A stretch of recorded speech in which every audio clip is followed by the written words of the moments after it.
भगवान विष्णु का तीसरा अवतार, वराह अवतार, जब पृथ्वी संकट में थी।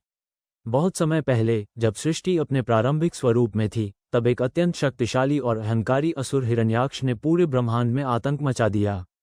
अपनी शक्ति के मद में उसने पृथ्वी माता को समुद्र की अथाह गहराइयों में डुबो दिया। चारों ओर अंधकार छा गया।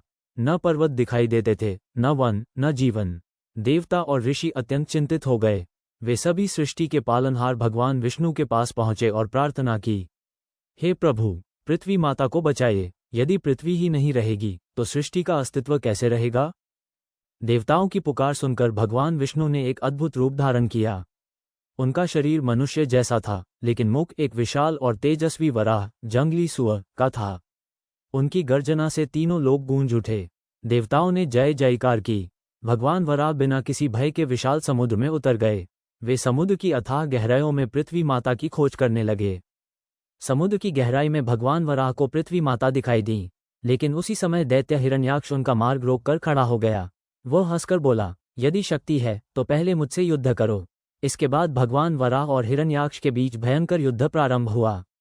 गदा, मुक्कों और दिव्य शक्तियों से दोनों के बीच लंबे समय तक संघर्ष चलता रहा। अंततः भगवान वराह ने अपने दिव्य पराक्रम से हिरण्याक्ष का वध कर दिया। अधर्म पर धर्म की विजय हुई।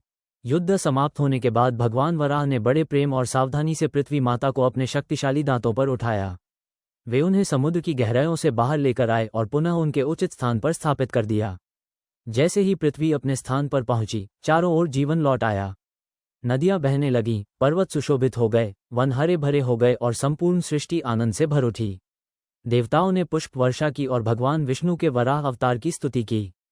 वराह अवतार हमें सिखाता है कि जब भी संसार पर संकट आता है, भगवान किसी न किसी रूप में धर्म और सत्य की रक्षा के लिए अवश्य प्रकट होते हैं। ये कथा हमें ये भी प्रेरणा देती है कि अहंकार का अंत निश्चित है और सत्य, धर्म तथा करुणा की विजय सदैव होती है। जय श्री वराह भगवान। जय श्री विष्णु।